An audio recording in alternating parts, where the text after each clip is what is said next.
You don't think five's a little excessive?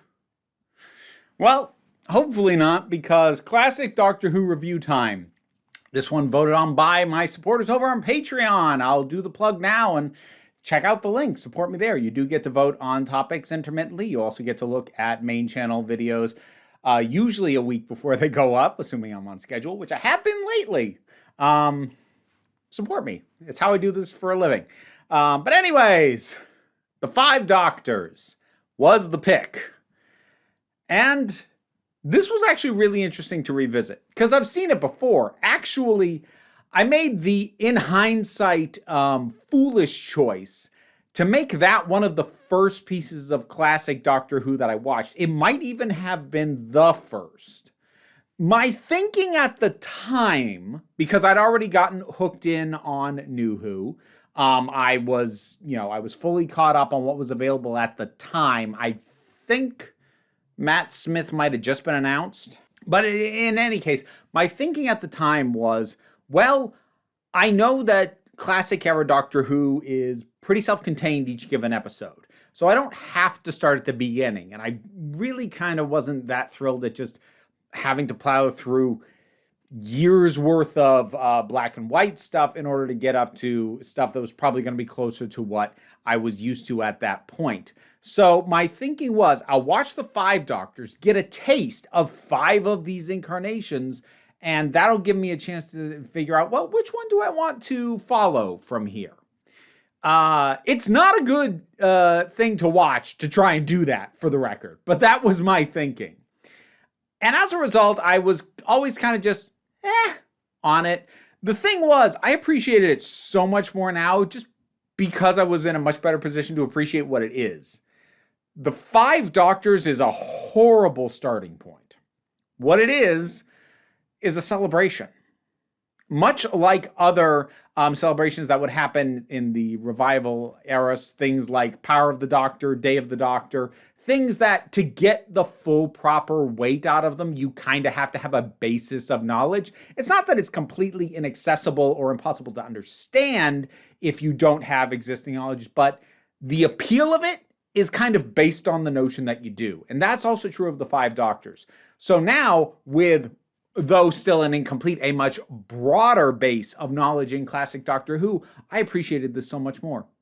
I appreciated the ways that it found to bring in all these various characters, find ways to bring them together, whether they be small appearances or bigger ones. The ways in which they chose to emphasize each Doctor, largely, not 100%, but largely finding ways to zero in on like the things that really work about this Doctor, give that kind of aspect of them a chance to shine. And it's really kind of necessary that you already know these characters to appreciate it. Because especially with some of the appearances of other characters, you're like, okay, it's just more people. It's just more. But if you know who they are, it's like, ooh, look, they're back. And it's fun that way. So yeah, this is awful. Well, no, not awful. This is meh. This is very meh if you don't have a base level knowledge of the first 5 Doctors, their eras, etc. But if you do, this is a good time. Given the circumstances that they had, which were unfortunate in a couple of areas, they did, I think, some interesting and probably, at least for the time, better decisions. The first regarding William Hartnell, who unfortunately had passed away. So we have William Herndl. First name is William, isn't it? I hope I got that right. If I got it wrong, I'll put it down here. But he is playing the first Doctor in this because the original Doctor was no longer with us. Although I do love that it still opens with William Hartnell's speech from when Susan left, that one day I will come back. It was really nice to still give that performance some notice and give the actual actor who was the first Doctor a proper notice. And I think they kind of get away with the fact that they swap out actors in that footage is in black and white and everything later on is going to be in color. They more or less get away with it. I mean, higher definition televisions, etc., makes it much more obvious, but it was about as good as they were going to get as far as that goes. Herndl, his performance is fine. It's it's probably the least of the 4 primary doctors. And yes, I know if you haven't seen this, you're going 4. Aren't there 5? Well, sort of. I'll get to that. That's the other thing that the show couldn't really help, and is kind of unfortunate. And they made an interesting decision on how to deal with. But Herndl does a solid job. It's just not exceptional. Like, he in no way surpasses or really truly feels like he's fully channeling Hartnell. Like, if we're going to talk new performers cast as the First Doctor, our more recent one with David Bradley, he is the superior replacement First Doctor, all respect to Herndl. But Herndl's, again, he's not bad. He's just not as good. I also noticed that, for as much crap as David Bradley's First Doctor gets, particularly in Twice Upon a Time for being kind of sexist, there's some of that here too. Now, like, you might argue that it's more overt in Twice Upon a Time than it is here, but like, it is here. The way the First Doctor talks to Tegan in particular, it is a bit like, oh, okay. So people who are from here on going to claim to me that Moffat completely pulled out of his rear end that the First Doctor was kind of sexist, at the very least, it's here as well. I honestly feel like it's here more evidently than it was, at least in what I can remember of the Doctor's era. By and large, his attitudes towards the Woman seemed more paternal and overprotective rather than condescending. It borders on condescending here, though. As for the other folks, well, let's deal with the other anomaly, that being Tom Baker, the 4th Doctor, who sort of appears. So Tom Baker did not want to come back. He was invited. He went no. And what they opted to do was take some footage from the, at the time, unfinished serial Shada, which had started filming but then never got completed for reasons that are too complicated to be worth going into in a review of a completely different story. But I did review the eventual recreation of that, so maybe check that out if you're curious. I think I went into the history there. Regardless, they took some footage from that and inserted, and if you're wondering, how does that fit in? Well, like, it doesn't. So here's the overall plot. Some mysterious figure is plucking the various incarnations of the Doctor out of time and placing them in what is known as the Gallifreyan Death Zone. And when this figure tries to pluck out the 4th Doctor, which he and his companion Romana 2, are being plucked out of their timeline, something goes wrong and they're just sort of trapped in a limbo. So that's accounting for why he is, for all intents and purposes, Sir not appearing in this film. It might as well be. But he is technically there, so they can technically call it the 5 Doctors. I mean, it's an inventive enough way to get around the fact that the guy who still to this day played the part for the longest wasn't interested in coming back at that point in time. And they're going, well, we do have this footage sitting around. I suppose we could do something with it. That's inventive. That's working with what you got. That's scrappy. Yeah, sure. Sure, why not? As for the rest, we get the 2nd Doctor, who brings along the Brigadier. And I think this isn't the very first time it ever got said, but this is where "you've redecorated, I don't like it" became recurring. Because the first time that got said was in the 3 Doctors. Although it wasn't as streamlined a phrase, because I think back then the 2nd Doctor said to the 3rd Doctor, "Oh, you've been tarting the TARDIS up a bit. I don't like it." And here it gets much more simplified to, "You've redecorated. I don't like it." And which would later recur in the modern era. And it's just fun. I like that as a catchphrase for the Doctor in general. Pseudo catchphrase. It's not that often that it pops up, but when it does, it's like, ah. So we get that. And the 2nd Doctor, Troughton really did slip back into this like a glove. Actually, I'd say all of the, the 2 recurring Doctors do, because Baker wasn't actually there and Hartnell was passed on, and Davison was the Doctor of the era, so he was going to be there regardless. But when it comes to Troughton and Pertwee, they slip back into these roles like a glove. They're so good at it. And I actually kind of like that this carries over the animosity those two had for each other back from the 3 Doctors. Here, they're still like, they've they've eased off a little, but they're still kind of sniping at each other. I like that. I like that cattiness was kept. And as I said, overall, the sort of the core essence of most of these figures is pretty well preserved. Even when the first Doctor, though it's an unremarkable performance compared to William Hartnell's actual performances, it does still sort of capture that sense of excitement of discovery when he realizes something that nobody else has realized, and getting that sense of always thinking. That is still brought across. And with the second Doctor, it's just got that energy, and the third Doctor, just that slight arrogance. Not so arrogant that it puts you off, but enough that makes you go, you cocky bugger. If you weren't so good, I'd say you don't deserve to be that cocky. Oh, but you do. And honestly, this is one of the better showings for the fifth Doctor. I've said more than a few times, I don't particularly gel with Peter Davison's Doctor. He's allowed here some of his better moments. For one thing, he's allowed to be sassy. Not excessively, but like a little bit, especially when he is dealing with the Gallifreyans and when he's talking with President Barusa. Hold on to him, I'll come back. But he's allowed these little catty, sassy moments, not so severe that it seems out of character, but it's just like, oh, you're getting confident right there. It's a good look on you. I'd like to see it more.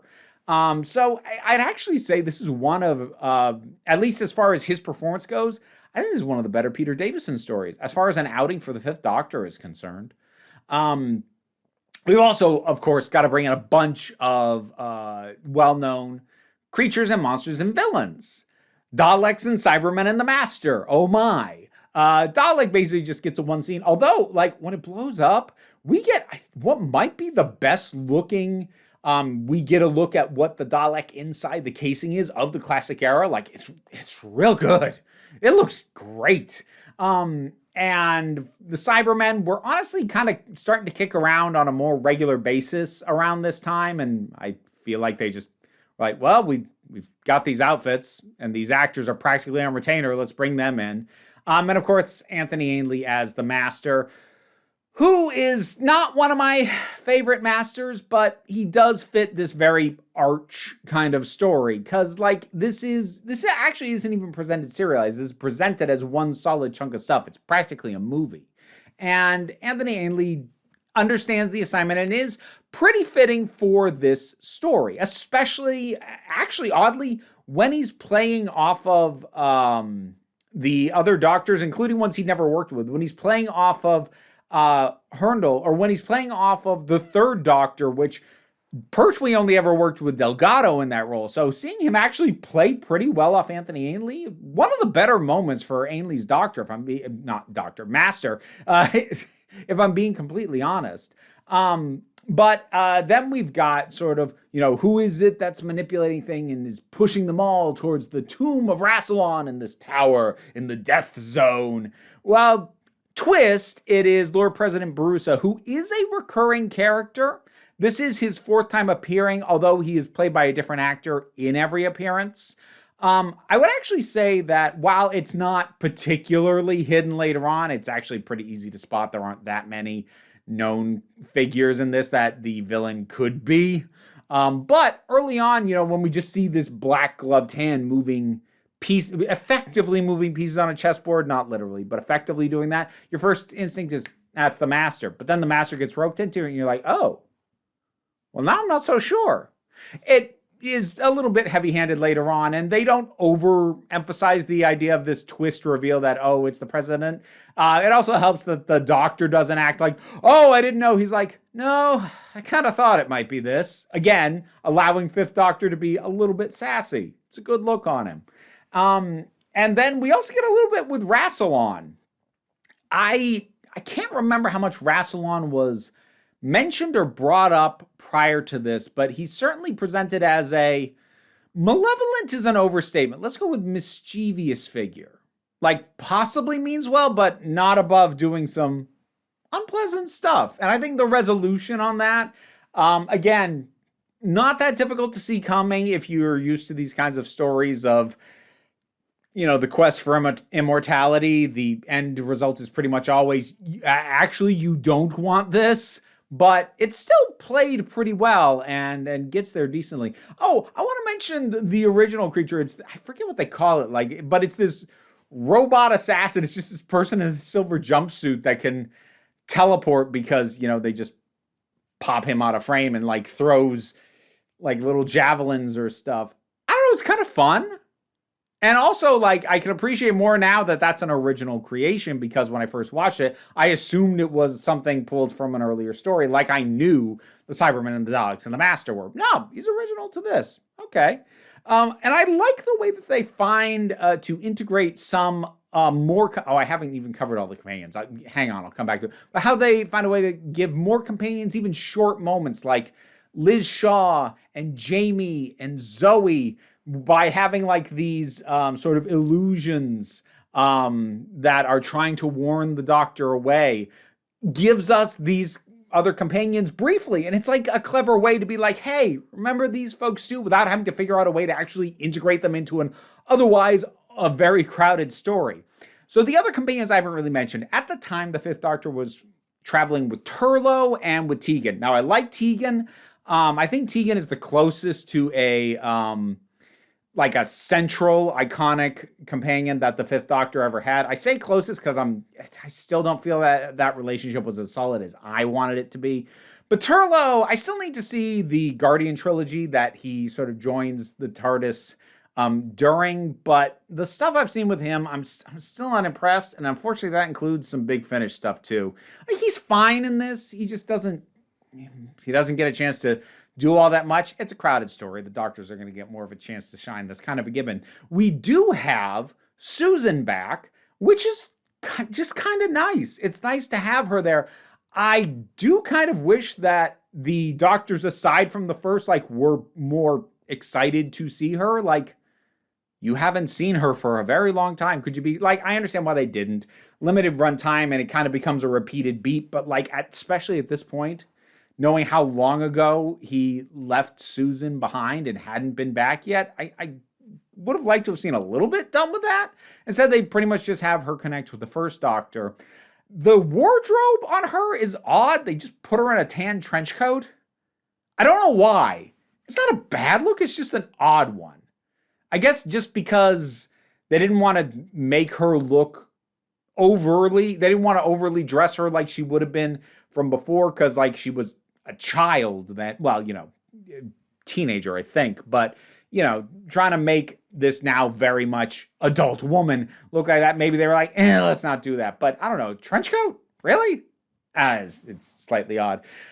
The one who I feel bad for ultimately is Sarah Jane. Sarah Jane Smith. I like Sarah Jane Smith. I like Elizabeth Sladen. She's great. But the thing is, Sarah Jane Smith, as time went on and she was written over time in the show, the core of what she was supposed to be often, not always, but often fell away. Because she was supposed to be, tougher, spunkier, bit of a go-getter. And she kind of devolved into, help me, borderline damsel at times. And she's got that bad this time. I think the most infamous thing being when she falls off a cliff. It's a slight incline off the side of the road that the Doctor, for some reason, has to throw down a rope and tie it off on a rock for her to climb up this very slight slope. It's kind of sad. So unfortunately, Sarah Jane, this is not a good outing for her. I regret to say. The Brigadier's good, though. He also gets to be sassy. And I love me the sassy Brigadier. I really do like that character. He was so good. He had such good rapport with every Doctor he ever interacted with. He was great. But overall, this is what it feels like. It's a little bit sloppy. It's a little bit messy. It's a little bit raggedy. Celebration.